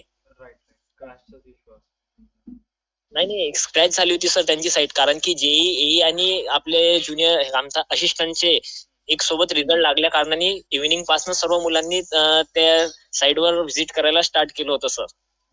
बरोबर. त्याच्या कारणाने ती साईट स्क्रॅच झाली होती. बट आता नंतर फायनली ते अपलोड सुद्धा झालेली आहे वेबसाईटवर, राईट? हो सर राईट. आता नेक्स्ट टू इम्पॉसिबल आहे काही चेंजेस होणं. सो जे सिलेक्टेड कॅन्डिडेट्स आहेत त्यांचं आता कॉंग्रॅच्युलेशन्स त्यासाठी. सर मी त्यांना हेच सांगू इच्छितो सर की त्यांच्याकडे सुद्धा राईट्स आहे आता की ते कोर्टामध्ये जाऊ शकतात. सपोज इन केस कोणाचं लिस्ट मधनं नाव लिस्ट कधी रिवाइज होत आहे आणि त्यांचं नाव कधी कमी करण्यात येत आहे, तर ते कोर्टामध्ये जाऊ शकतात. हे एक ऑप्शन आहे आता. हे मी महाडिस्कॉमच्या अधिकाऱ्यांनी मला स्वतः सांगितलेलं आहे सर. अक्षय, आता जेवढे कॅन्डिडेट सिलेक्ट झालेले आहेत, ओके, म्हणजे जे अनसिलेक्टेड कॅन्डिडेट्स आहेत त्यांच्यामध्ये एक मोठा वर्ग असं सुद्धा आहे की जे मानायला तयार आहे की हा चल आमचं नाही झालं, आम्ही नेक्स्ट एक्झामची प्रिपरेशन करू, ओके. बट काही काही कॅन्डिडेट असे आहेत की ज्यांना वाटते की बाबा सर जे आता 510 सिलेक्ट झालेत त्यापैकी जवळपास 300 ते 400 महाट्रान्सकोची एक्झाम देतील आणि मग तिकडे सिलेक्ट झाल्यानंतर हे सोडून टाकतील. हो सर. आणि मग वेटिंग लिस्टच्या आशेवर राहणं काही योग्य आहे का? वेटिंग लिस्ट लागेल का? किती लागेल? 2 लागतील, 3 लागतील? तुला काय वाटतं नाही एक्झॅक्ट? सर. सर मी सांगतो तुम्हाला क्लिअर कट सांगतो. एकच वेटिंग लिस्ट लागणार आहे सर. हा. आणि एक वेटिंग लिस्ट लागणार आहे. त्याच्यामध्ये ते नियर अबाउट एक एक अमाऊंट सांगतो सर मी तुम्हाला की 150 ते 200 स्टुडंटची ते वेटिंग लिस्ट लावतील सर. तर त्या वेटिंग लिस्ट मध्ये ज्यांचे नाव आहे सर तर त्यांना वेट करायला काही हरकत नाही, कारण की मी हे बघितलेलं आहे. माझे मी स्वतः एक्सपिरियन्स होऊन सांगतो. माझे फ्रेंड्स खूप सारे त्यांच्या 2-2 वर्षानंतर वेटिंग क्लिअर झाल्या सर. बट हे डेफिनेटली आहे की वेटिंग मध्ये येणं म्हणजे जॉब कन्फर्म आहे सर महावितरण मध्ये. पण ते कधी होईल ते आता ते डिपेंड करते की जे समोरचे जे स्टुडंट आहे डायरेक्ट लिस्ट वाले तर ते कधी सोडून जातात आणि ते हे कधी हे करतात. पण सेकंड वेटिंग लिस्ट लागणे इम्पॉसिबल आहे सर. पहिल्याच वेटिंग लिस्ट मध्ये 200 नाव म्हणजे आता जे खूप सारे स्टुडंट असे होते ना की माझा पेपर चांगला गेला होता, 90% अॅक्युरेसी होती, अशांना वेटिंग लिस्टवर राहणं योग्य आहे. ओके, हो सर. हो सर. Right right. आणि येईल सुद्धा वेटिंग लिस्ट त्याच्यामध्ये लागू शकते. डेफिनेटली येईल सर, डेफिनेटली येईल. मी त्याच्याविषयी सुद्धा चौकशी केली सर की वेटिंग लिस्ट ते बोलले की एकवेळेस हे जे कॅन्डिडेट डायरेक्ट वाले आहे यांचे स्कोर वगैरे सर्वांचे हे झाल्यानंतर शो झाल्यानंतर वेटिंग लिस्ट सुद्धा येईल. या महिन्याच्या शेवटपर्यंत येऊन जाईल का फेब्रुवारी महिना येईल? काय वाटतं तुला वेटिंग लिस्ट साठी? सर आपलं अगोदर तर आता डीवीचं प्रोग्राम हे होईल सर. डीवीचा प्रोग्राम झाल्यानंतर सर स्कोर वगैरे ते शो करतील, कारण की एईचे आणि जेईचे पर्सनल स्कोर त्यांनी अजून सुद्धा शो नाही केलेले सर. बरोबर. त्यांची तर कोर्ट केस सुरू आहे सर, तरी सुद्धा नाही केले. बट आता हे झाल्यानंतर डीवीचा प्रोग्राम क्लिअर झाल्यानंतर देन आफ्टर मग स्कोर वगैरे पर्सनल कॅन्डिडेट वर सुद्धा प्रत्येकाचे स्कोर दिसतील सर. एकदा ते माझ्याकडे एका पर्सनल कॅन्डिडेटचा जो हे आहे सर स्कोर आहे सर 2016चा तो सुद्धा माझ्याकडे आहे सर आता पण. अच्छा, तो जो 2016चा तू बोलला ना त्यावेळेस तू मला एक फोटो त्याचा पीडीएफ टाक मला, म्हणजे मी आपल्या त्या ग्रुपवर शेअर करेन. हो सर. हो सर. आणि एकदा ते सगळ्यांचं स्कोर कार्ड आलं आणि एकदा महाट्रान्सकोचं नोटिफिकेशन आउट झालं, हे सगळे जे वातावरण आहे ते ऑटोमॅटिक थंड होऊन जातील, सगळेजण आपल्या कामाला लागतील. सर हे 8 दिवस चालणारच आहे सर. प्रत्येक एक्झाम मध्ये होते. आता ते तलाठी भरतीमध्ये सुद्धा तसंच झालं प्रत्येक महाराष्ट्र गव्हर्नमेंटच्या. बट काही मुलं हे खूप जास्त अग्रेसिव्ह होऊन चुकीची माहिती स्प्रेड करत आहे किंवा याच्यामध्ये स्कोर होता 2000 याच्या अगोदरची आपण एक्झाम, त्यांना माहिती पण नाही सर की एक्झाम कधी झाली होती, काय झाली. 2019 मध्ये सुद्धा ज्युनियर असिस्टंट अकाउंटंटची वेकन्सी झाली होती, मी तुम्हाला सांगितलं होतं सर. बरोबर. पण ती ट्राईब कास्ट साठी होती, त्याच्या कारणाने सर्वसाधारण कॅन्डिडेट त्यामध्ये फिलअप फॉर्म करू शकत नव्हते सर. अच्छा. हो सर. बट फायनली आता सगळं झालं तर ते चांगलं झालं. बरोबर. हो सर. आणखी कोणी जे त्यांचे मत मांडू शकतात? नितेश बोलणं व्हायचंय. विशाल पोल, आवाज ऐकू येतोय? विशाल, निलेश, नितेश, कृष्णा, तुमच्या समोर माईकचा ऑप्शन असेल त्याला ऑन करा आणि मग तुम्ही बोलू शकता.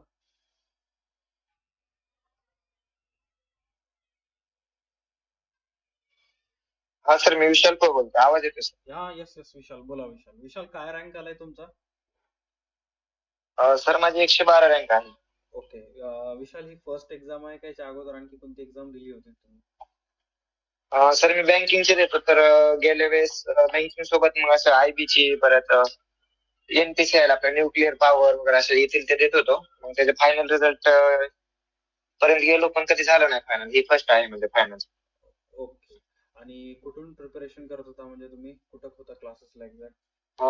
राहायला मी सध्या पेठ मध्ये आहे आणि मी सेल्फच करतो. सारथीचे क्लास भेटले होते पण ते काही मी रेग्युलर केले नव्हते. ओके. अँड काय फॅमिली मेंबरची एक्झॅक्ट रिॲक्शन होती जेव्हा त्यांना समजलं की बाबा विशाल सिलेक्ट झाला? सगळे खुश होते सर. म्हणजे आई आणि वडील दोघांना सांगितलं, बाकी कोणाला सांगितलेलं नाही. ओके. आणि दोघं पण हो शेती करतात आई वडील, कर्माच आहे मी. त्यामुळे ते जास्त खुश झाले, कारण शेतीमध्ये महावितरणचे अधिकारी खूप त्रास देतात ना बाबा ट्रान्सफॉर्मरच्या विषयी, लाईट कनेक्शन. हो, तर त्यांना भारी वाटलं. म्हणजे आता विशाल लोकांना त्रास देईल असं का? आता नाही, आता त्यांना म्हणजे भारी वाटतं की आपला फायदा होईल आता इथून पुढे. चांगलं म्हणजे लाईफ बदलेल त्यांची असं वाटतंय. नाही, बदलेल 100% बदलेल. जेव्हा व्यक्ती अधिकारी येतो, येणाऱ्या 2-3 पिढ्याची किस्मत बदलून जाते. आणि विशाल आता ह्याच्यानंतर हो. ट्रान्सकोची एक्झाम देणार आहेस का म्हणजे? हो सर देणार आहे. नक्की नक्की ट्रान्सकोची एक्झाम दे आणि जेवढं महावितरणला अभ्यास हो. केलास त्याच्या दुप्पट अभ्यास कर. तुझा रँक हो सर. पहिल्या 200 मध्येच आहे बरोबर? हो हा 112. 112 आहे म्हणजे पहिल्या 150 मध्येच तुझा रँक आहे. सो त्याच्यामध्ये पण मी असं एक्सपेक्ट करेन की पहिल्या 150 मध्येच तुझा रँक येऊ आणि सर्व गोष्टी हो सर असेल नक्कीच. नक्की ग्रेट ग्रेट. ओके. हो. नितेश नितेश झिरमिरे. नितेश आवाज ऐकू येतोय भावा? हा येतोय सर. बोला नितेश, कुठून बोलताय तुम्ही? संभाजीनगर मध्ये सर बँकिंग करत होतो. ओके नितेश, रँक काय आलाय तुमचा? 291. 291. सो ही पहिली एक्झाम होती की काय ह्याच्या अगोदर एक्झाम दिल्या? नाही याआधी तुळजापूर दिली होती. ओके. तिथं 2 नंबरला आहे वेटिंगला मी. अच्छा 2 नंबर वेटिंग मध्ये आहे. आणि त्याच्यानंतर ट्रान्सको देणार आहात का नाही? ट्रान्सको देणार आहे सर, म्हणजे झालं तरी चांगलंच आहे ना. राईट. आणि बँकेची कोणती एक्झाम दिली त्याचा रिझल्ट येणं बाकी असं काही आहे का म्हणजे? नाही आता IBPS क्लर्क एक आहे, मेन्स दिलेली आहे. हा. त्याचं बाकी आहे अजून. तोपर्यंत मेन्स मध्ये तेवढी नव्हती तयारी, कारण की तेव्हाच क्लासेस चालू केले. ओके. आणि नितेश, म्हणजे तुम्ही कुठून प्रिपरेशन तर तुम्ही छत्रपती संभाजीनगर मधून करताय, बट प्रॉपरली गाव कुठून बिलॉंग करता, एक्झॅक्ट काय फॅमिली बॅकग्राऊंड? औसा. अच्छा, औसा मधून बिलॉंग करता तुम्ही? लातूर. राईट. काय म्हणजे फॅमिली मेंबर्स एक्झॅक्ट रिॲक्शन होतं? म्हणजे पहिलंच मी थोडं गाजावाजा केला होता ते तुळजापूर मध्ये झाल्यावर. हा. आणि परत कळालं तिथं गेलं, म्हणजे तिथं कसं झालं माहिती का, पहिले मेल आली होती सगळ्यांना हा. कोण म्हणजे वेटिंग लिस्ट मध्ये की 4 जणांचे रिझल्ट होते आणि यामधलं कोण इंटरेस्टेड आहे त्यांनी मेसेज टाकू शकता, म्हणजे जे येणार आहे. हा. तर तिथं पहिले 2 होते, त्यामधला एक जण मला माहित होतं, माझ्या ओळखीचा होता, की तो दुसरीकडे लागला होता त्याच्या आधीच पेपर झाल्यावर. एक जण होता तो काय मेसेजेस करत नव्हता. मला वाटलं आता माझा नंबर फिक्स आहे. मी गेला गाजावाजा आणि परत तिथे गेलो. तिथे गेल्यावर कळालं की तो आलाय.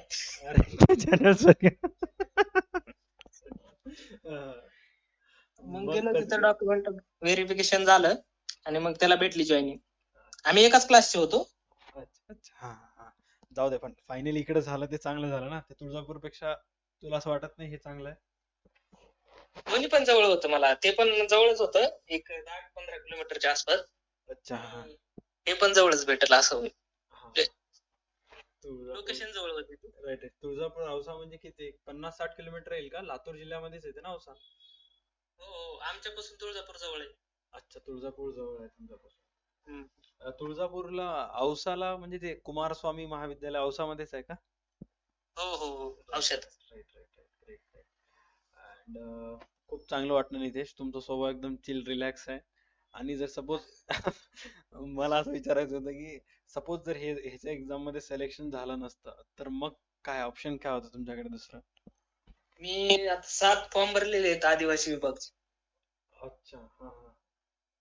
आणि म्हणजे सिडकोचा पण भरलेला आहे आणि महाट्रान्सकोचे पण भरणार होतो. म्हणजे जे पण IBPS घेते ना दुसऱ्या फील्ड मध्ये, सरळ सेवेत वगैरे, ते सगळे फॉर्म मी भरून टाकत होतो, कारण की मला ह्याच्यात जास्त चान्स दिसत होते इकडे बँकिंग पेक्षा. राईट. इकडे आहे. कारण की मी हे पेपर दिलं ना, मी असंच 10 मध्ये यायला लागलो होतो पहिले. अच्छा. मी ह्याच्यात येऊ शकतोय, कारण इकडे कॉम्पिटिशन लेवल लय खूप कमी आहे. एक कळून चुकलं होतं. तुम्ही सगळ्यांची इन्सल्ट करायला की तारीफ करायला कॉम्पिटिशन लेवल कमी आहे म्हणून? नाही, मी जास्त वेळ नाही दिला अकाउंटला कधीच, 1-2 घंटे मॅक्स. तुमचं म्हणजे काय बॅकग्राऊंड 11-12 कॉमर्सच होतं का काय सायन्स बॅकग्राऊंड होतं? 11-12 कॉमर्स होतं आणि CA फाउंडेशन क्लिअर आहे. म्हणून थोडस अकाउंट वर तुमचा राईट हँड आहे समजा. म्हणूनच अकाउंट वर तुमचा राईट हँड आहे म्हणलं. जास्त प्रिपरेशन करायची गरज पडली नाही, कारण मॅक्सिमम अभ्यास तुमचा CA च्या वेळेस झालेला असेल. मग मी थोडस रिवाइज केलं ना, मला ते पूर्ण आठवत होतं की झालंय माझं सगळं, काय वाचू आता. मग परत ते क्लास घेतला तुमचा, त्याच्यातून थोडं कळालं की हे एक्स्ट्रा करायचे. नाही, पण आता माझी एक्सपेक्टेशन्स आहेत की नितेश कंपल्सरी तुम्ही ट्रान्सको द्या आणि वापस तुमचे इंटरव्ह्यू घ्यायचा चान्स मिळतोय मला जून, जुलै, ऑगस्ट मध्ये. येस तेवढं एक लक्षात ठेवा जरा. माझी शिफ्ट होती जरा हार्ड होती शिफ्ट. किती तारखेची शिफ्ट होती? शेवटची शिफ्ट होती, शेवटच्या दिवशी दुसरी शिफ्ट होती ओके. आणि शिफ्ट हार्ड होती. अकाउंटिंगला मी गेल्यानंतर मला कळालं की ह्याच्यात फक्त 10च क्वेश्चन ओळखीचे होते, बाकीचे क्वेश्चनच ओळखीचे नव्हते. सगळं आउट ऑफ आलं होतं. हा म्हणजे आउट ऑफ सिलेबसच वाटत होतं, कारण की माझी जीएसटी वगैरे म्हणजे डीप मध्ये करून गेलो होतो मी. पण तिथे गेल्यावर कळालं की हे वेगळंच काहीतरी दिसतंय बाबा. म्हणलं आता काय करावं. थोडंफार 1 2 3 करून मारली 5-6 क्वेश्चन, ते पण बरोबर आले. तेवढं कळालं मला की तिथं बरोबर अँटिसिपेट करूनच केले होते क्वेश्चन. अच्छा. बाकी सगळी अॅक्युरेसी होती. क्वांट, रिझनिंग, मराठी माहित होतं की आउट ऑफ झालीत आपली. आणि तुमचं ग्रॅज्युएशन कधी कम्प्लीट झालंय? 2022. 2022 ला. ओके. म्हणजे आता तुमचे जवळपास 23-24 वर्षाच्या आहात तुम्ही आता. म्हणजे खूप अर्ली स्टेज मध्ये तुम्हाला जॉब लागलेला आहे. आणि सीए चे मुलं तर आता मी तर कॉमर्सला शिकवतो ना, तर जे फायनलला असतात ते ऑन एन ॲव्हरेज 26-27 च्या एजचे असतात. हो, माझ्यासोबतचे सगळे आयपीसीसी ला आहेत सध्या. राईट. म्हणजे तुम्ही इझिली मॅनेज करू शकता, म्हणजे आणखी 2-2.5 वर्ष स्टडी करून चांगले एक्झाम्स काढू शकता ह्याच्यातले. सो आता महा ट्रान्सको द्या. ओके. आणि त्याच्यानंतर ना सेंट्रल लेवलचे एक्झाम्स निघतात. ओके. गेलचे. ओके. सो थोडं मेहनत करून ते जरी सीसीआय दिली होती. सीसीआयचं काय झालं? त्याच्यात पण 69 होतंय मला, म्हणजे जास्त नाही आली. गेल्यावर थोडं क्वांट वगैरे वेगळंच होतं जरा थोडंफार. अच्छा. जमलं. थोडस लेवल वाढून टार्गेट ठेवा 2026 मध्ये काढण्याचा. तिथून खूप भारी आउटकम मिळते. सेंट्रल लेवलची जॉब असते ते महाराष्ट्रापेक्षा कम्पेअर टू बेटर असते ते, पण थोडस मेहनत जास्त लागेल कारण ऑल ओव्हर इंडिया कॉम्पिटिशन मध्ये असते ना.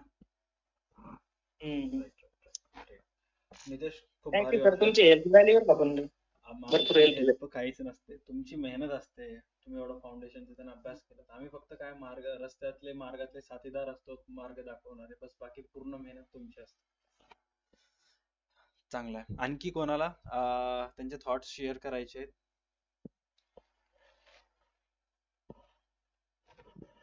अदरवाइज मग आपण सेशन एंड करूया. कृष्णा काय बोलायचं तुम्हाला? हा सर, बोला ना. येतोय आवाज ऐकू मला? यस आवाज ऐकू येतोय. आवाज येतोय ऐकू सर? यस. हा सर, मला बोलायचं होतं की मी अशाच एक्झाम देत होतो, म्हणजे बँकिंगचीच प्रिपरेशन करतोय मी. 2019 माझं कॉलेज झालं, त्यानंतर लॉकडाऊन पडलं आणि 22 ला मी 1 वर्ष जॉब करून मग बँकिंगची प्रिपरेशन करायला सुरुवात केली. आणि ह्या पोस्टला सिलेक्शन फक्त तुमच्यामुळे झालेलं आहे. म्हणजे ऍक्च्युली सारथीवरती मी क्लास घेतलेला. रँक किती आला होता तुमचा? 294. हा, तर मी सारथीला तुमचा क्लास जॉईन केला आणि मॅक्स टू मॅक्स शेवटच्या महिन्यात म्हणजे मी 11वी 12वी सगळी कम्प्लीट केलेली. आणि 11वी 12वीच तेवढंच करून गेलेलो म्हणजे. आणि शेवट फक्त जे तुम्ही नोट्स वाचून जा म्हणलेला, म्हणजे जास्त टायमिंग नसेल तर मग नोट्स वाचा या. तर त्या नोट्स वाचलेल्या आणि त्याच्यातून जुळून गेलं. म्हणजे माझे 16-17 क्वेश्चन अकाउंटचे बरोबर आले. आणि सर, ते काल मी तुम्हाला फोन केलेला, ते एससीबीसी साठी कास्ट व्हॅलिडिटी सर्टिफिकेट कंपल्सरी असेल का ते DV ला? मी तुम्हाला काय करतो, डीबीच्या ग्रुप मध्ये ऍड करतो. ओके. तुम्ही ऍड केलेलं आहे सर. तिथे ऍक्च्युली कोणी रिप्लाय नाही दिला. नाही का, त्यामुळे विचारतो. इथं जर कोणी असलं तर सांगा, म्हणजे तसं. अक्षय, तुला काय वाटतं ह्यांच्या डाऊट इश्यूवर?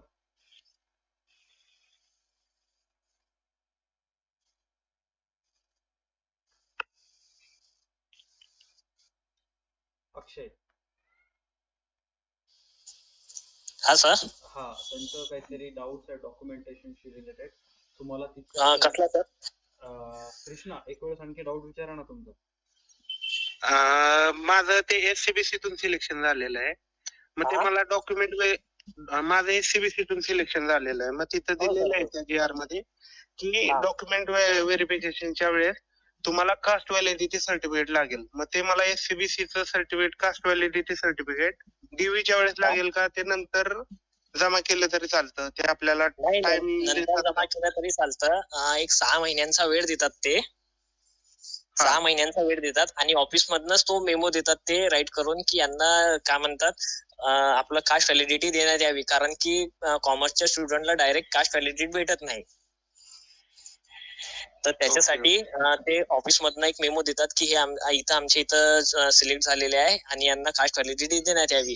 तर समाज कल्याण मध्ये आपण जी रिसिप्ट हे करतो ना, म्हणजे आपण डॉक्युमेंट सबमिट करतो त्यावेळेस ते रिसिप्ट देतात. तर ते रिसिप्ट सुद्धा आपल्याला ऑफिस मध्ये सबमिट करावी लागते. तर त्यांच्यासाठी ते वेळ देतात. डीव्ही साठी एखादा डॉक्युमेंट समजा कमी जास्त असला तर ते अटकवत नाही, फक्त त्यांना ते व्यवस्थित ते त्यांना नंतर ते सबमिट करावा लागतो. चालेल चालेल. छोट्या मोठ्या डॉक्युमेंट साठी नाही अटकवत ते, पण एखादं सिव्हिअर केस आहे तर त्यामध्ये ते स्टॉप करू शकतात. तर त्यासाठी आपण अगोदरच सर्व क्लिअर करून ठेवलेलं बेटर. हो चालेल. हो.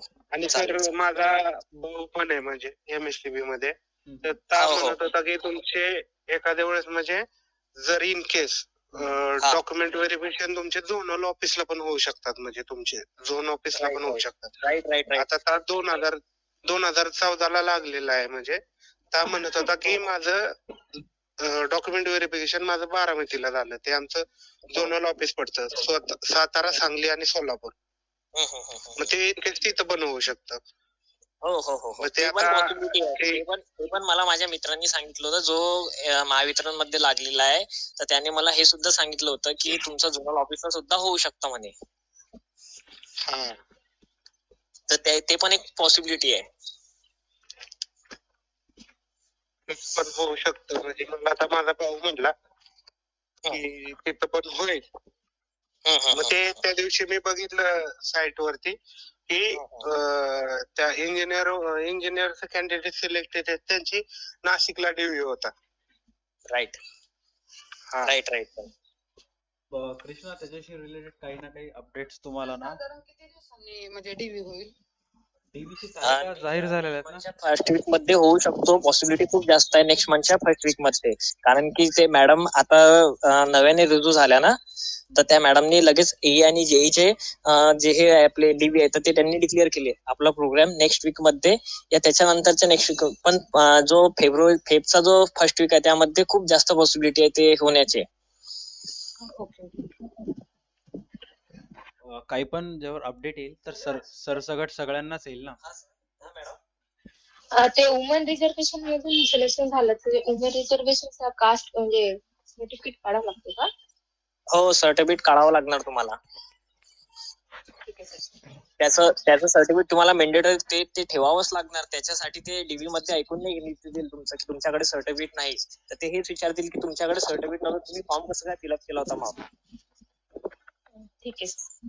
काही पण जर अपडेट आलात ना, ऐकून घ्या ना, काही जरी अपडेट आला तर सरसगट सगळ्यांनाच येईल, बरोबर. काही अपडेट हो सर. त्यामुळे मेल वर येईल आणि मग आपण त्या हिशोबानुसार चॅट सेक्शन मध्ये त्याची रिलेटेड डिस्कस करूया. हो सर, चालेल. हा, आणि एक सेकंड. हॅलो, एक सेकंड. काही जणांना जेव्हा मेल आला होता 2 दिवसाखाली, तर काही त्यातले काही स्टुडंट असे होते की त्यांना तो मेल आलाच नाहीये. सो त्यांना तुमच्यापैकी सगळ्यांना मेल आलाय का? मग असं कोणी राहिलं की ज्यांना आणखी मेलच आला नाहीये? सर मला नाही आला. तो एक वेळेस तुम्ही जे मेल आयडी दिला होतात ना, तो चेक करा. जो मेल आयडी दिला होता तो तोच आहे का? किंवा एक वेळेस मेल आयडी मध्ये स्पॅम सेक्शन मध्ये जाऊन पहा, अपडेट सेक्शन मध्ये जाऊन पहा, कुठं ना कुठं तुम्हाला मेल आलेला दिसेल. Okay sir.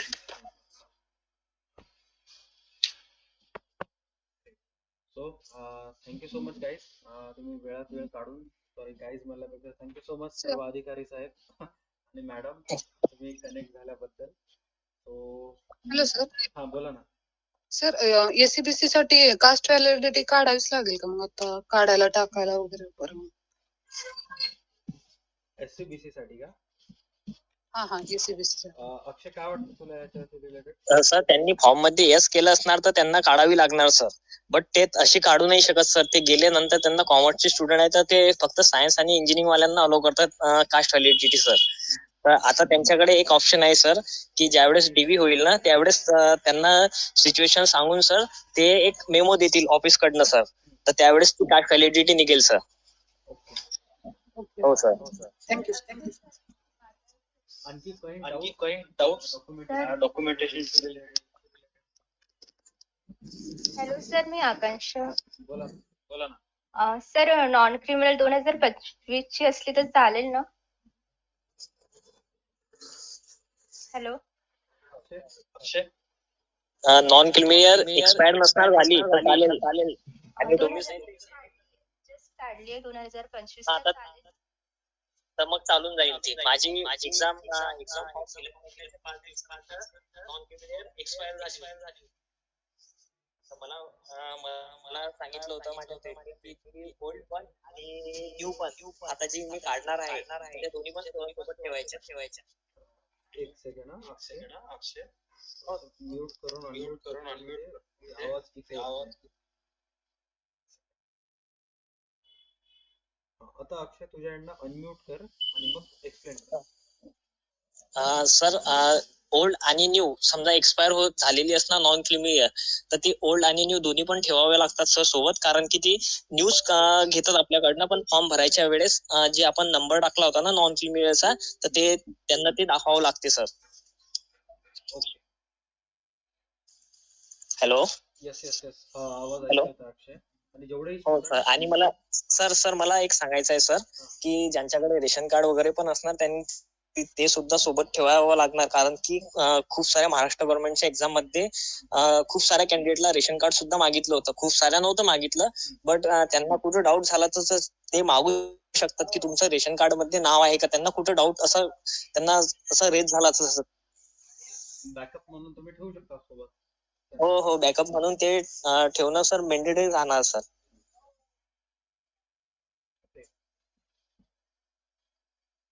हॅलो. हो सर. अक्षय सर, नितेश बोलतोय इथून. हॅलो. येस बोला नितेश, त्यांना ऐकू जात आहे. हा, मला जुनं SCBC काढलं होतं मी. हॅलो. हा बोला ना, तुम्ही पूर्ण प्रश्न कंप्लीट करा म्हणजे ते जुनं SCBC काढलं होतं त्यावरतीच कास्ट आणि हो. नॉन क्रिमिलियर दोन्ही एकत्र येत होतं. हॅलो. हा, कास्ट सर्टिफिकेट आणि non creamy layer. Hello. Hello. Krishna एक सेकंड हा, जस्ट 1 मिनिट. नितेश तुझा पूर्ण प्रश्न हे कर, मग अक्षय अनम्यूट करून बोलेल तुला. हा सर, मी पहिले SCBC सर्टिफिकेट काढलं होतं. त्यामध्ये कसं होतं माहिती का, कास्ट सर्टिफिकेट आणि नॉन क्रिमिलियर एकाच पेज वरती येत होतं. आणि परत मी नवीन पण काढलंय, ते सेपरेट आलं, कास्ट सर्टिफिकेट आणि नॉन क्रिमिलियर दोन्ही पण. म्हणजे दोन्ही पण घेऊन जावं लागेल का? दोन्ही पण घेऊन जावं लागणार, कारण की आता हॅलो सर, दोन्ही पण घेऊन जावं लागणार, कारण की आता कास्ट सर्टिफिकेट आहे ना सर, ते QR कोड वाला येत आहे नवीन. तर ते आवश्यक आहे सर, नवीन वाला सर. आता ओल्ड वाला तर ते मागतातच, कारण की ओल्ड मध्ये आपण काय डॉक्युमेंट सबमिट केले होते ते असतात त्याच्यामध्ये, आणि नवीन वाले जे डिजिटल सिग्नेचर वाला आहे तर ते आता लागते सर. हा, म्हणजे ते जुनं वाले आहे ना, त्याच्यावरची डिटेल्स टाकली होती मी फॉर्म भरताना. हो, तर ते त्याच्यासाठी सांगत आहे मी की ओल्ड वाला आणि न्यू वाला दोन्ही पण जे पण डॉक्युमेंट तुम्ही अपडेट केले असणार तर त्याचे ओल्ड वाले आणि न्यू वाले ते सोबत ठेवायचे. हो. तर मी तसा आपण अक्षय सर. हॅलो. कृष्णा ऐका ना. हा सर. मी काय करेन, आपल्या ग्रुप सेक्शन मध्ये ना अक्षयचा नंबर टाकतो. ओके, सो जे पण डाऊट्स असतील तुम्ही पर्सनली त्याला व्यवस्थित बोलून घेऊ शकता. राईट, सो ते बेस्ट ठरेल. चालेल सर.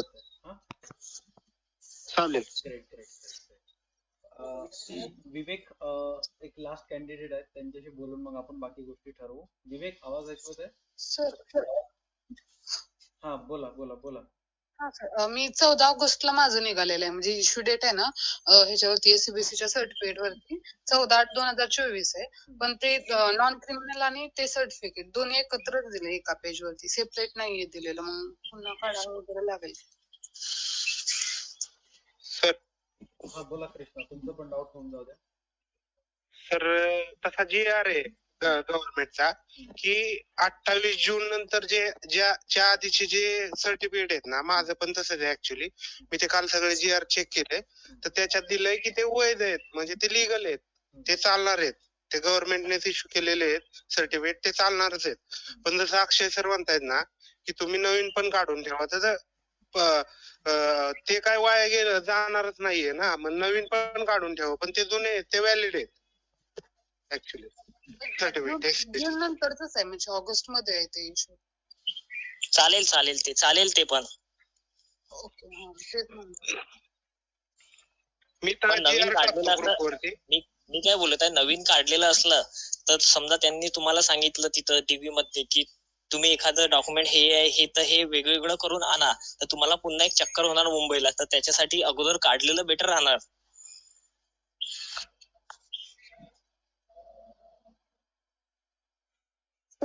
वुमन रिझर्वेशन मधून सिलेक्शन झालं आहे, तर त्यासाठी काय करावं लागेल डॉक्युमेंट काढण्यासाठी? कशामधनं? Woman reservation. वुमन रिझर्वेशनचं सर्टिफिकेट काढावं लागणार मॅडम तुम्हाला एक वेगळं. सर आणि तुम्ही जे पण कसं ते तुम्हाला तुमचं जे सेतू आहे ना तिथं भेटून जाणार तुम्हाला. हो हो.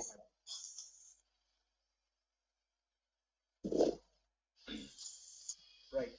सो आपण इथं मीटिंग जे आहे ते एंड करूया, आणि जेवढे पण आता at the end of meeting डॉक्युमेंटेशनशी रिलेटेड एक्झाम महावितरण एक्झाम निकाल लागल्यानंतर डॉक्युमेंटेशनशी रिलेटेड जे पण बोलणं झालेलं आहे ते फक्त सध्या 2025 मध्ये जे एक्झाम चालू आहे त्याच्याशीच रिलेटेड आहे. इफ इन केस तुम्ही हा व्हिडिओ 2026-27 मध्ये बघत असाल तर त्यावेळेसची परिस्थिती मे बी थोडीशी चेंज असू शकते. सो या व्हिडिओवरून तुम्ही गृहीत धरू नका, तुम्ही योग्य तुमचं जे डिसिजन आहे ते योग्य इन्व्हेस्टिगेट करूनच घेताल. All right. Okay sir. Great. So thank you so much सर्व अकाउंटंट साहेब, सर्व सरकारी अधिकाऱ्यांचं या मीटिंग मध्ये जॉईन झाल्याबद्दल. आपण भेटूयात पुढच्या सेशन मध्ये नक्कीच. DV झाल्यानंतर तुम्ही जेव्हा जॉबला जाताल तिथं त्यावेळेस आपण आणखी एक वेळेस लाईव्ह सेशन घेऊयात. All right. Okay sir. Thank you so much. Okay done. Stay connected. Thank you, तुम्हाला सुद्धा थँक्यू सर. डन अक्षय. राईट. हो सर. Okay sir. बरं, शेवटी जाताना जेवढे कनेक्टेड स्टुडंट आहेत, अरे तुम्ही कनेक्ट तर झालात बट हो. तुमचं कोणाचा चेहरा कोणाला दिसलाच नाहीये, ओळखू कसं आहे ना की तुम्ही कोण आहे काय नाही. ऍटलीस्ट एक शेवटचे 2-4 सेकंड तरी तुमचं ज्या ठिकाणी तुम्ही बसलात व्हिडिओ कॅमेरा ऑन करा, म्हणजे आपण इथूनच एक सेल्फी घेऊयात सगळ्यांची. कारण भेटणं तर पॉसिबल नाही सगळ्यांना. ऑन करा म्हणजे मला कळेल तर कळेल. Yes, Dhanashree, Nitesh, right. Okay, great. Akshay, हो सर. नम्रता, विशाल, राईट.